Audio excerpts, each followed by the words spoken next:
ఏ cinema అయినా ప్రేక్షకుల మదిలో కొన్నాళ్లుంటుంది, కొన్నేళ్లుంటుంది. కాని 5 దశాబ్దాలుగా ఒక తెలుగు సినిమా వారి జీవన స్రవంతిలో భాగమైపోవడమన్నది నిజంగా మాయే. అది విజయవారి మాయాబజార్.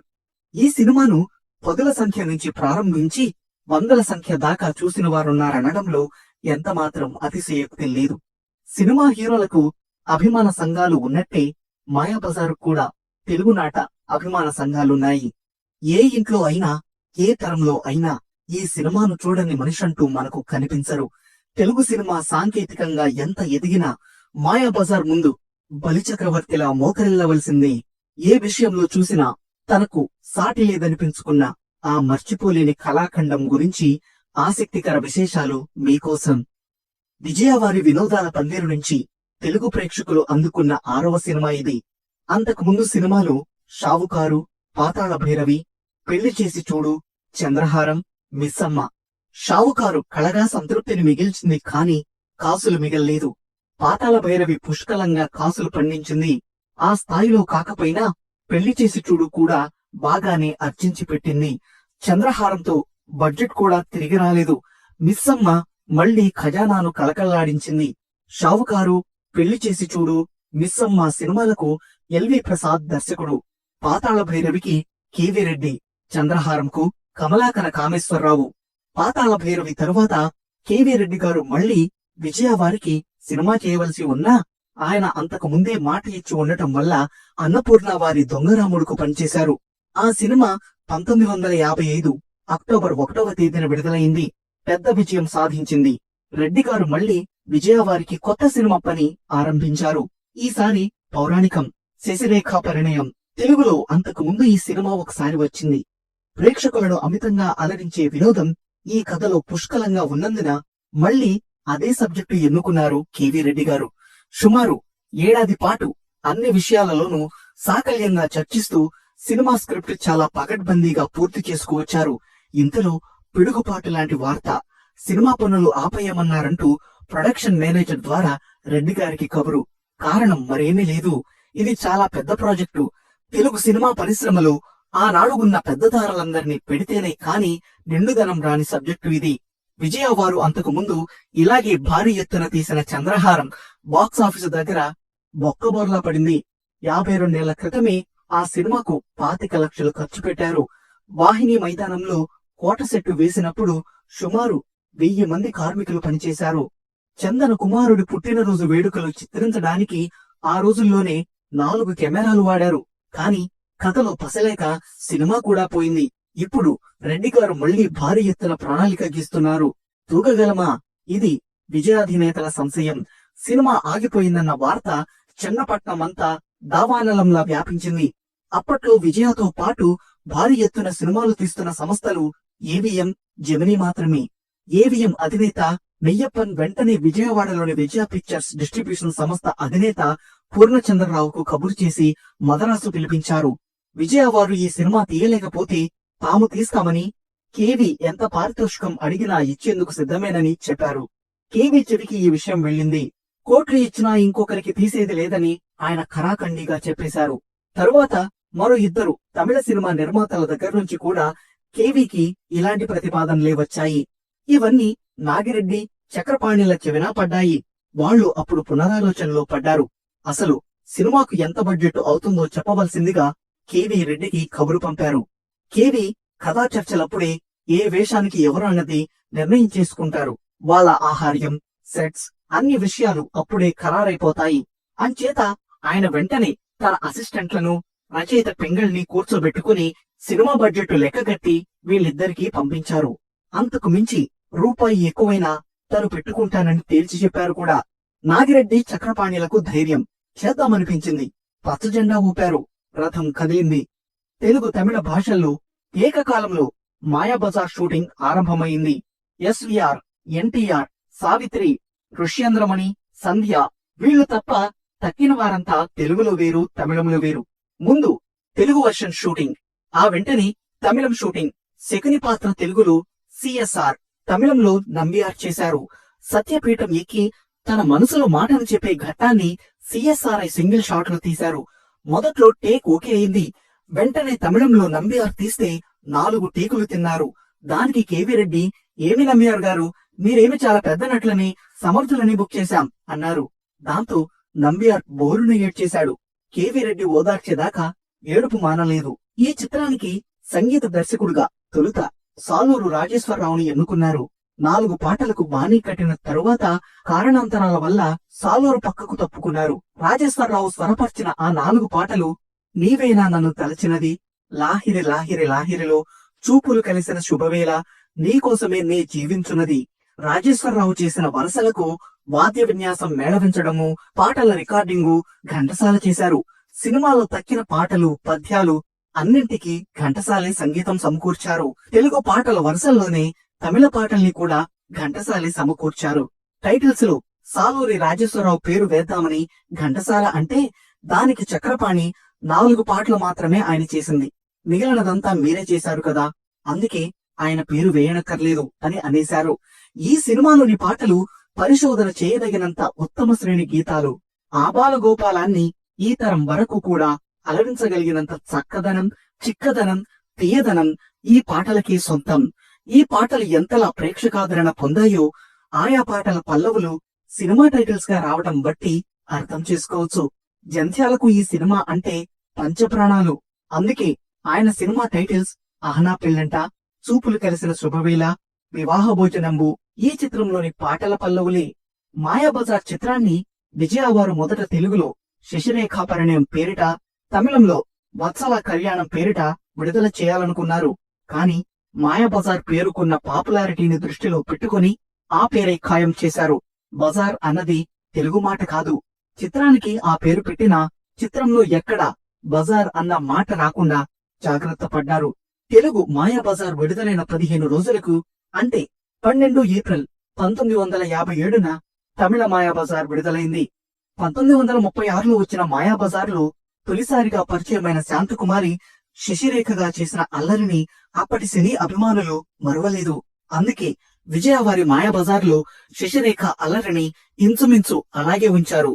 కేవీ రెడ్డి క్రమశిక్షణ, సమయపాలనకు పెట్టింది పేరు. షూటింగ్ జరుగుతున్నంతసేపు సెట్ లో చీమ చుట్టుకుమన్నా వినిపించేంత నిశ్శబ్దంగా ఉండాలి. ఓ రోజు విరామ సమయంలో ఎన్టీఆర్, ఏఎన్ఆర్, గుమ్మడి, నాగిరెడ్డి, చక్రపాణి, పిచ్చాపాటి మాట్లాడుతూ నవ్వుకుంటూ ఉన్నారు. కేవీ రెడ్డి నిర్మాతలని కూడా చూడకుండా ఆగ్రహం వెలిబుచ్చటంతో వాళ్ళు కూడా మారు మాట్లాడకుండా బయటకు వెళ్లిపోయారు. ఇద్దరు పెళ్లాలు, సొంత ఊరు తరువాత ఇంకెప్పుడు కృష్ణుని పాత్ర ధరించకూడదని ఎన్టీఆర్ గారు నిర్ణయించుకున్నారు. మిస్సమ్మ హిట్ తో ఆయన కెరియర్ ఊపందుకుంది. పౌరాణిక పాత్రలు వేయడానికి మాత్రం ధైర్యం చాలడం లేదు. అలాంటి సమయంలో కేవీ రెడ్డి నుంచి పిలుపు వచ్చింది. భారతంలో ఘటోత్కచుడి పాత్ర హైలైట్ చేస్తూ మాయాబజార్ సినిమా తీయాలనుకుంటున్నాను, మీ డేట్స్ కావాలి అని అడిగారాయన. దానికి ఎన్టీఆర్ వేరేలా అర్థం చేసుకున్నారు. ఘటోత్కచుడి పాత్రను తననే వేయమంటున్నారు అని అనుకున్నారు. అందుకే నేను మరీ రాక్షస పాత్ర ధరిస్తే బాగోదేమో, మీరు వేయమంటే వేస్తాను, పాత్రదేముంది, నటనలో ఉంది కాని అని అన్నారు ఎన్టీఆర్. కేవీ రెడ్డి నవ్వేసి, ఇంత అందమైన మీతో రాక్షస పాత్ర ఎలా వేయిస్తాను, శ్రీకృష్ణుడు వేషం వేదురుగాని అన్నారు. ఎన్టీఆర్ ఆశ్చర్యపోయి, నా మీద అభిమానం ఉంటే ఉండనీయండి, కాని ఈ పాత్ర ఇచ్చి మీరు నష్టపోవద్దు అన్నారు. అందరూ వద్దంటున్నారు, కాని నా మనసు మాత్రం నువ్వే కరెక్ట్ అంటుంది అన్నారు కేవీ రెడ్డి. అలా అయిష్టంగానే అగ్రిమెంట్ మీద సంతకం చేశారు ఎన్టీఆర్. ఆ విధంగా మాయాబజార్ కు పూర్వరంగం సిద్ధమైంది. కేవీ రెడ్డి సూచనల మేరకు కృష్ణుని పాత్ర స్వరూప స్వభావాలని ఆకలింపు చేసుకోవడానికి కొన్ని నెలలు శ్రమించారు ఎన్టీఆర్. ఆయన, కేవీ రెడ్డి ఇద్దరూ కలిసి కృష్ణుని కాస్ట్యూమ్స్ ప్రత్యేకంగా రూపొందించుకున్నారు. మామూలు అట్ట కిరీటం కాకుండా లోహ కిరీటమే చేయించారు. ఫస్ట్ షాట్ కృష్ణుడి మీద ప్లాన్ చేశారు. కృష్ణుడి రూపంలో ఉన్న ఎన్టీఆర్ ని చూసి అందరూ షాక్ అయ్యారు. నిజంగా కృష్ణుడే తమ ముందు సాక్షాత్కరించినట్టుగా ఫీల్ అయ్యారు. చక్రపాణి అయితే కేవీ రెడ్డిని కౌగిలించుకుని, బ్రదర్, చిత్రసీమకు నిజమైన కృష్ణుడిని అందించారు. ఇక ఈ సినిమా ఎంత విజయం సాధిస్తుందో మాటల్లో చెప్పలేను. ఈ కృష్ణుడు మన చిత్రానికి హైలైట్ అని ప్రశంసలతో ముంచెత్తారు. మాయాబజార్ ఎన్టీఆర్ జీవితంలో పెను మార్పు తీసుకొచ్చిన సినిమాగా చెప్పుకోవాలి. ఆ సినిమా తరువాత ఆయన అపర శ్రీకృష్ణునిగా తెలుగు ప్రేక్షక హృదయాల్లో స్థిర నివాసం ఏర్పరచుకున్నారు.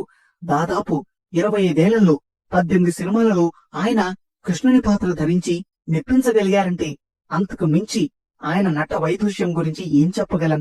ఒక నటుడిని క్యాలెండర్లు, పోస్టర్ల స్థాయి నుంచి పూజా మందిరాల స్థాయికి తీసుకెళ్లిన ఘనత ఈ మాయాబజార్ది. ఈ సినిమాలో ఎన్టీఆర్ కృష్ణుని గెటప్ ని క్యాలెండర్లుగా రిలీజ్ చేస్తే లక్షలు అమ్ముడయ్యాయట. ఇక్కడ చిత్రమైన సంఘటనని ప్రత్యేకంగా చెప్పుకోవాలి. మాయాబజార్ కి ముందు కృష్ణుడు వేషం అంటే అందరికీ ఈలపాట రఘురామయ్య గారు గుర్తు వచ్చేవారు. ఈ సినిమాకి కూడా మొదట ఆయన్నే అనుకున్నారుట. ఎన్టీఆర్ ని అభిమన్యుడిగా అనుకున్నారు. రఘురామయ్య డేట్స్ కుదరకపోవటంతో లక్కీగా శ్రీకృష్ణుని పాత్రకు ఎన్టీఆర్ ని తీసుకున్నారు. శశిరేఖ పుట్టినరోజు వేడుక చిత్రీకరిస్తున్నారు. చిత్రంలో అన్నదమ్ములైన బలరామకృష్ణులుగా గుమ్మడి, ఎన్టీఆర్ పక్క పక్కనే కూర్చొని ఉండటాన్ని తీస్తున్నారు. ఆ షాట్ అరేంజ్ చేస్తూ కేవీ రెడ్డి, మార్కస్ బాబ్లీకి ప్రొఫైల్లో తీయమని చెప్పారు. అలా ప్రొఫైల్ తీయడానికి కూడా ప్రత్యేక కారణముంది. గుమ్మడి, ఎన్టీఆర్ ముక్కులు కోటేరుల్లాగా కొనదేరి ఉండటం వల్ల ప్రొఫైల్లో వాటికి ప్రాముఖ్యతనిస్తే అన్నదమ్ములనే భావం, పోలికల్ని బట్టి ప్రేక్షక హృదయాల్లో బాగా ముద్రపడుతుంది అన్నది వారి అభిప్రాయం. సుందరి మీ వంటి దివ్య స్వరూపంబు పాటను తొలుత పిఠాపురం నాగేశ్వరరావు గారితో పాడించారు. టేక్ పూర్తయి ఆయనకు పారితోషికాన్ని ఇచ్చి పంపించేశాక నా కోసం ఒక టేక్ పాడు అని ఘంటసాలను కేవీ రెడ్డి అడిగారట. అలా పాడాక ఇలాగే నాకు కావాలి, ఇది ఉంచేయండి అన్నారట. శ్రీకరుడు దేవతలు శ్రీరస్తులనగా పాటలు చిన్న శిశిరేఖ పెరిగి పెద్ద శిశిరేఖ అయినట్టుగా నీటిలోని ప్రతిబింబం ద్వారా చూపించే షాటు కేవీ రెడ్డి, మార్కస్ బార్లెల దృశ్య జ్ఞానానికి మచ్చుతునక ఎక్కువ షాట్స్ చేయకుండా ఒకే షాట్లు తీశారు దీన్ని. శ్రీకృష్ణుని చిన్ననాటి ముచ్చట్లను శ్రీకృష్ణుని ఎదుటి ఓ అంతర్నాటకంలా ప్రదర్శించడం సముచితంగాను సమయోచితంగాను అనిపిస్తుంది. ఈ అంతర్నాటకంలో బాలకృష్ణునిగా వేసింది ప్రముఖ తార పుష్పవల్లి కుమారుడు, ప్రఖ్యాత హిందీ నటి రేఖ అన్నయ్యన బాబ్జీ. 3 జంటలు అక్కినేని సావిత్రి, ఎన్టీఆర్ సంధ్య, గుమ్మడి ఛాయాదేవిల మీద చిత్రీకరించిన లాహిరి లాహిరి లాహిరిలో పాటలు నిజమైన వెన్నెల ఇలాగే ఉంటుందా అన్నంత అందంగా వెన్నెలను తెరకెక్కించిన మార్కస్ బార్లే పనితనం గురించి ఎంత చెప్పినా తక్కువే అవుతుంది. బళ్ళి బళ్ళి బళ్ళి దేవా పాటలు రథాన్ని తోలే దారుకునిగా తెలుగు తమిళ భాషల్లో గాయకుడు మాధవ పెద్ది సత్యం నటించారు. ఆ పాటను కూడా ఆయనే పాడారు. పి సుశీల పాడిన అహనా పెళ్లి అంట పాటలు సావిత్రి హావభావాలు నభూతో నభవిష్యతి అన్నట్లుగా ఉంటాయి. అహనా పెళ్లి అంట పాటలు తాలిగట్టవచ్చునంట దగ్గర తదాం దీంతోం తదీం దీంతోం అనే బిట్ని ఘంటసాల పాడినా ఇప్పటికీ మాధవ పెద్ది సత్యం పాడారని అనుకుంటూ ఉంటారు కొంతమంది. మాయాబజార్లో అజరామరమైన పాటలలో వివాహ భోజనంబు ఒకటి. సురభివారి మాయాబజార్ నాటకంలో వివాహ భోజనంబు పల్లవితోనే ఒక పాట ఉంది.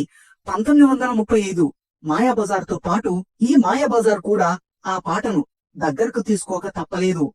1930 ప్రాంతాల్లో ప్రసిద్ధుడైన ఎన్మండో రాస్ చేసిన పాశ్చాత్య సంగీత రచన వివాహ భోజనంబు మాతృక అని సంగీతాభిమానులు పేర్కొంటూ ఉంటారు. గారెలు, బూరెలు, అరిసెలు, లడ్డూలు, పేణి, పోళీలు, జిలేబీ, అప్పడాలు, పులిహోర, దప్పలాలు, పాయసాలు అన్నింటినీ అవలీలగా ఘటోత్కచుడు ఆరగించడం టెక్నాలజీ అంతగా లేని ఆ రోజుల్లో మార్కస్ బార్లే సృష్టించిన మాయాజాలం.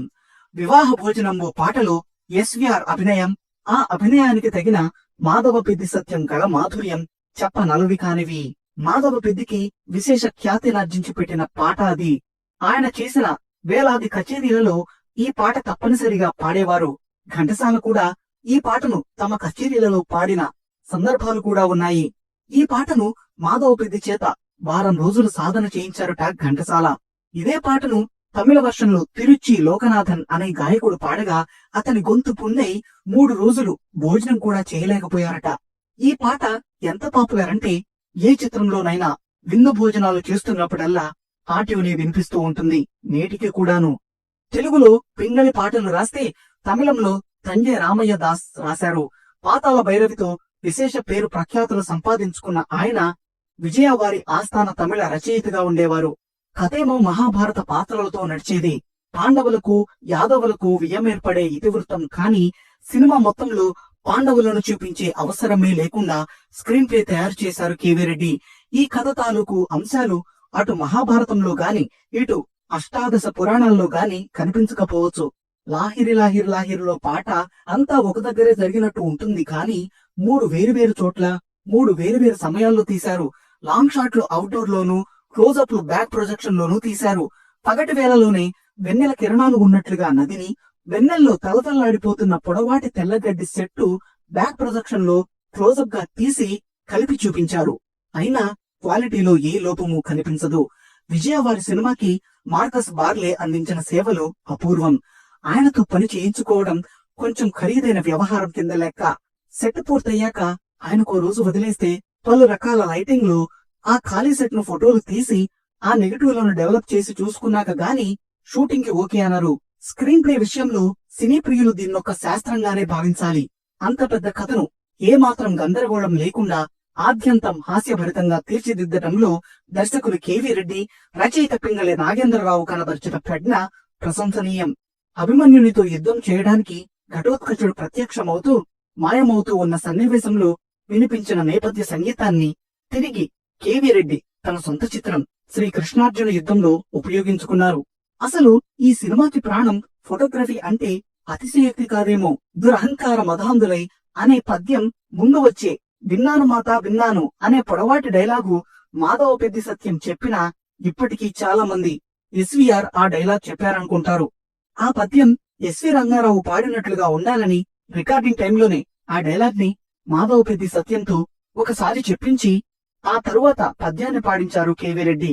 నిజంగా తానే ఘటోత్కచుడు అనుకున్నారేమో. పాత్రలోకి పరకాయ ప్రవేశం చేసిన ఎస్వి రంగారావు గారు అసమాన అభినయాన్ని ప్రదర్శించారు. కెవి రెడ్డికి ఓ వింత అలవాటు ఉంది. తాను దర్శకత్వం వహించే పౌరాణిక, జానపద చిత్రాలలో చివర్న ఈ కథను విన్నవారికి గాని, కన్నవారికి గాని, కన్నవారి ద్వారా విన్నవారికి గాని సకల ఆయురారోగ్య ఐశ్వర్యాలు కలగాలని ఏదో ఒక పాత్ర చేత చెప్పిస్తూ ఉంటారు. ఈ మాయాబజార్లో ఆ సంప్రదాయాన్ని తూచా తప్పలేదు. చివర్న ఘటోత్కచుడు పాడిన జయ సత్యకల్ప అనే పద్యంలో నీవు జరిపించేటి నీ చిత్రకథలు రాసినా చూసినా వినన ఎల్లరును శుభ సంపదలు కలిగి వర్ధిల్లగలరు, సుఖశాంతులను కలిగి శోభిల్లగలరు అని ఉంటుంది. హాస్యనటుడు బాలకృష్ణ ఇందులో 2 పాత్రల్లో కనిపిస్తారు కానీ త్వరగా గుర్తుపట్టడం కష్టం. ఉత్తర కుమారుని చిలికాడు సారథిగా ప్రధానంగా కనిపిస్తారు. ద్వారకలో ఘటోత్కచుడు ప్రవేశించినప్పుడు ద్వారపాలకుడిగా ఇంకో వేషం వేశాడు. బలి బలి బలి బలి దేవా పాటలో గుర్రపు డెక్కల శబ్దాన్ని వినిపించిన వ్యక్తి ఘంటసాల పెద్ద కుమారుడు ఘంటసాల విజయ కుమార్. ఏ పౌరాణిక, జానపద చిత్రంలోనైనా కొన్ని కొత్త పేర్లు, పదాలు ప్రవేశపెట్టడం పింగళికి అలవాటు. ఎవరైనా నిల్చుంటే వారి మనోభావాలను విప్పి చెప్పే పీఠానికి సత్యపీఠం అని, కోరుకున్న వారిని చూపించే పేటికకు ప్రియదర్శిని అని, శకునికి తాతపాదులు అని, అభిమన్యుడు సుభద్ర వస్తున్న రథానికి అడ్డుగా గోడకట్టి నిలిచిన రాక్షసునికి గోంగూర శాకాంబరి దేవి ప్రసాదమని కల్పించారు. గోఖలే, కళాధర్ రూపొందించిన సెట్స్, మినియేచర్స్ నాటి ద్వాపర యుగ వాతావరణాన్ని ఆవిష్కరించాయి. ఈ అంతర్నాటకంలో యశోద పాత్రను కాకినాడ రాజారత్నం ధరించింది. తెలుగు సినిమా పుట్టిన తొలి దశాబ్దంలోని చిత్రాల్లో ఈమె చాలా ముఖ్య పాత్రలు ధరించారు. సాధారణంగా బలరాముని పాత్రకు గడ్డం ఉంటుంది.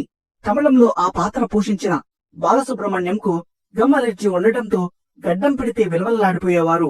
గడ్డం లేకుండానే ఆ పాత్రను చిత్రీకరించారు. లక్ష్మణ కుమారుని పాత్రను వట్టి వెర్రివెంగళపలాగా చిత్రీకరించడం పట్ల కొంతమంది ఆక్షేపణ చేశారు.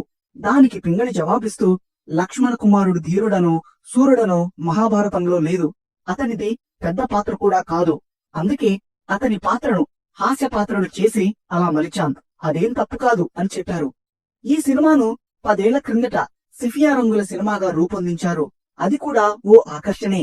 కానీ ఈ చిత్రం బ్లాక్ అండ్ వైట్ లోనే ఆ తరువాత దర్శనమిస్తూ విజయం సాధిస్తూనే ఉంది. ఎన్నిసార్లు వచ్చిందో లెక్కలేదు. ఎప్పుడు విడుదలైనా జనం నుంచి అదే ఆదరణ, అవే ప్రశంసలు. తెలుగులో టీవీ ఛానల్స్ మొదలైనప్పుడు కూడా అంతా ఈ సినిమా ప్రదర్శన హక్కులను ప్రతిష్టాత్మకంగా తీసుకుని పోటీ పడ్డారు.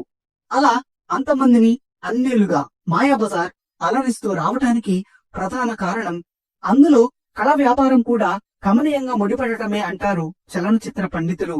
వినోదానికి ఆనాడైనా ఈనాడైనా ఏనాటికైనా విస్పష్టమైన చిరునామా విజయవారి మాయాబజార్.